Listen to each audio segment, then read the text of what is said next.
Hello and welcome to Artist Express. Today we'll be talking with Carrie Becker, who lives near Salina in the country, north of Galva. Carrie, why don't we start by having you tell us a little bit about the work you do and the medium that you use primarily, and that'll get us started. Okay.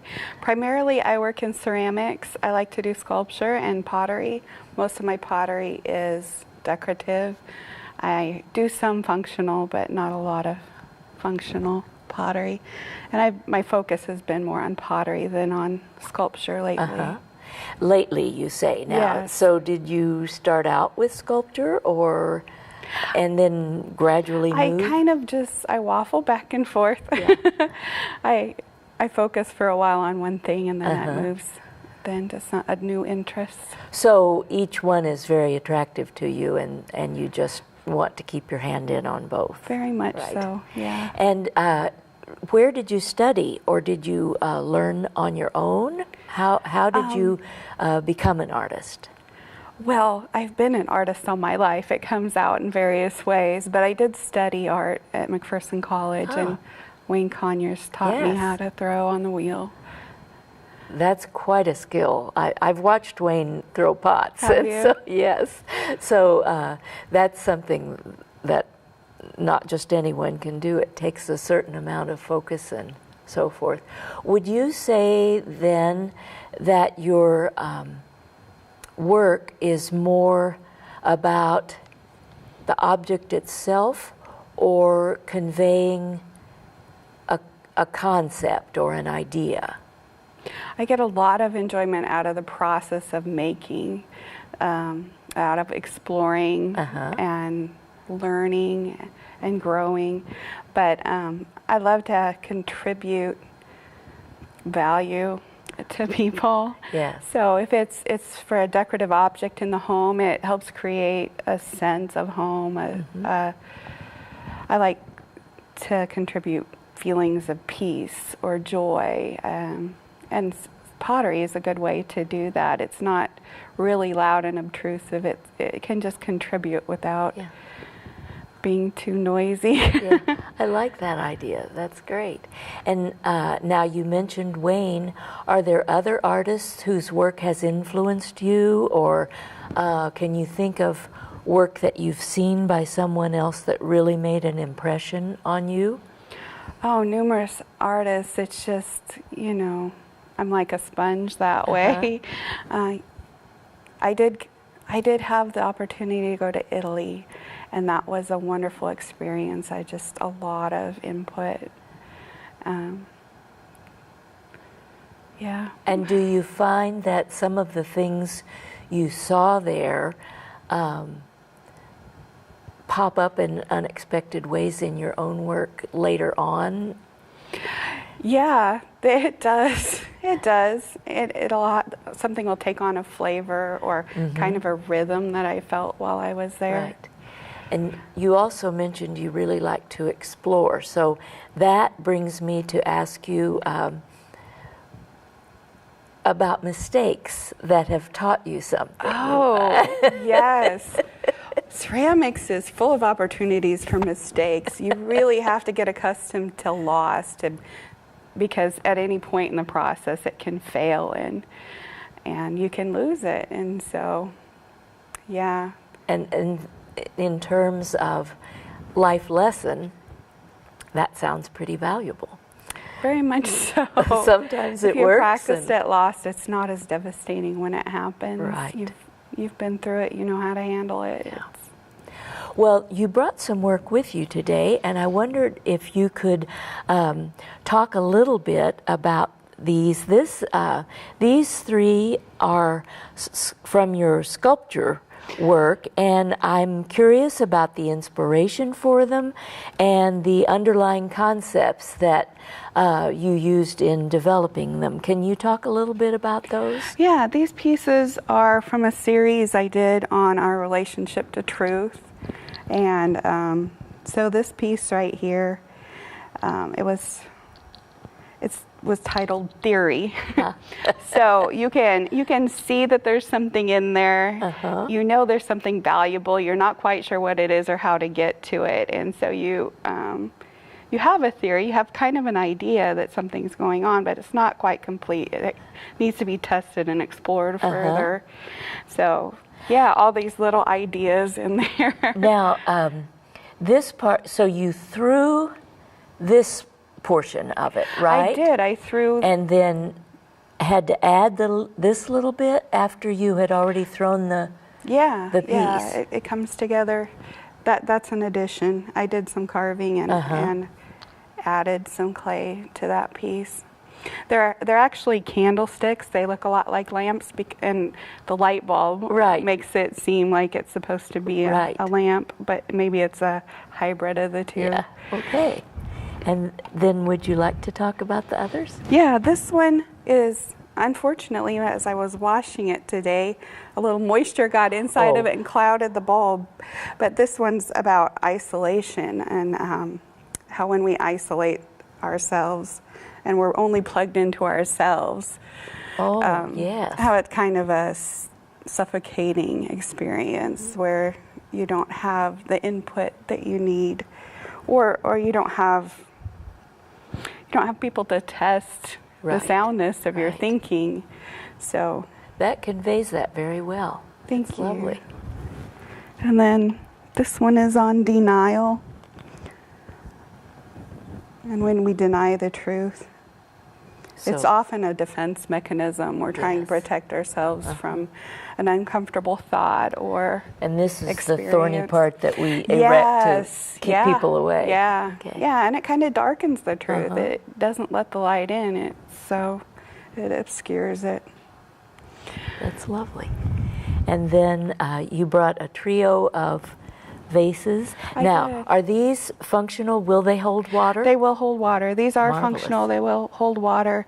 They're made primarily to stand alone, but you could certainly use them to hold flowers. Surely. Well, and that's the thing. I always wonder when there's a vase that I really find beautiful, I hate to distract from it by putting things in it. So I have a lot of empty things. I think those could go either way. Right. Now, you show your work at the VAM Gallery in McPherson, I do. correct? I show my work at the VAM Gallery in McPherson. And then you have a show coming up next spring, March of 2019. Where will that one be? That will be in the new Clayworks Gallery. I believe it's called the Midtown Gallery. Midtown Gallery. I should probably have checked the name of the gallery. It'll be new. It's not open yet. And it's in Hutchinson. It's in correct. Hutchinson, yeah. Have you started working on pieces for that show? Yes, I have. Good for you. There'll be a lot of vases similar to the ones that I brought. I'll have a variety of colors. Most of my vases focus on form and texture, and so the glazing isn't really bright or spectacular because I want the focus to be on the form. On the form. And on the texture, yeah. So do you have a studio at your home and a kiln as well? I do. I've been blessed. My husband remodeled an old garage we had out on an old farm place, and it's a very nice, cozy little studio with my own kiln. Right. So, what part does solitude play in your art practice? Is it something that's, I know that when you're focusing on throwing, for instance, it takes a lot of concentration. Do you do well in group settings, or do you really set aside some time for solitude to produce your work? My comfort zone is solitude. That's where I'm most comfortable. That's where I have the most focus. But I do benefit from the input of others, from a learning community, a creative community, and I teach ceramics. That was my next question. I was going to ask about that. Yeah, we have a wonderful creative community with it's very supportive, and and you can learn a lot from each other. Yes. Even through teaching, you learn a lot through teaching. I think that's the best way to learn because you have to learn how to say it, to help someone else do what you do. And to describe what you do. It's one thing to just automatically do it and without thinking about hand positions and, yes. and all of that. But when you have to explain it to someone, it really yeah. brings you down to brass tacks, doesn't it?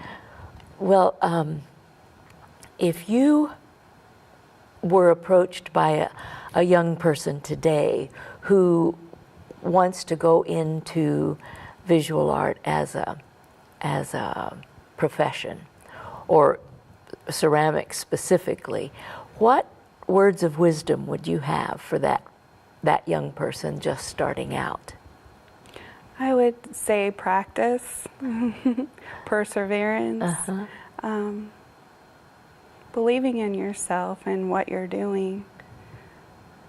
And what would you advise them in terms of non-art skills that they need to develop to make it work? You need a thick skin because you're kind of putting your heart out there, and you're gonna have rejection. Business skills are important. Yes. To be able to promote yourself is important. Mm-hmm. So do you maintain a website to promote your work? Well, I'm working on that. I just got on Instagram, and maybe a month ago. So I'm starting to build an Instagram account, and I think the website is the next step, but I haven't gotten there yet. Okay. Well, and it's daunting. It is. You know, I work a full-time job and 2 part-time jobs. Wow. And well, I consider this my part-time job. Yes. And so it really fills up your time with, you have your regular responsibilities and your leisure time.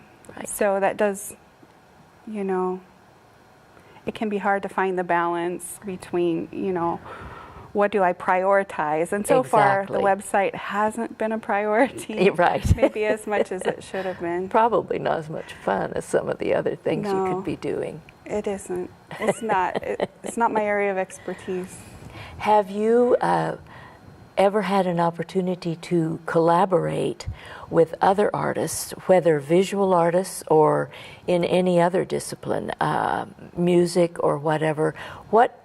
What kind of relationship do you see with your work and the work of other artists?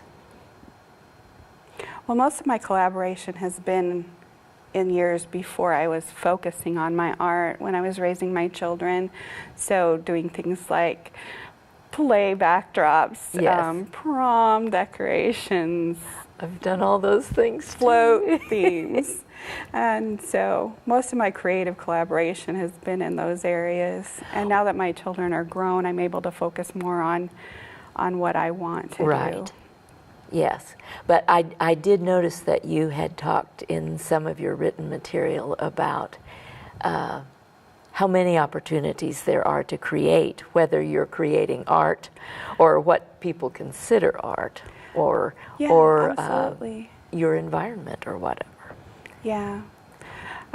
From the way I would tie the bows in my daughter's hair, you know, you can get creative with everything and enjoy it. And you can express yourself in lots of different ways. Yeah. Well, Carrie, I'm sorry to say that we're out of time, okay. But thank you so much for being with us, and I hope we'll all be able to see your work in the future, and that you enjoy it as much as it looks as if you have up to now. Oh, thank you. Thank you.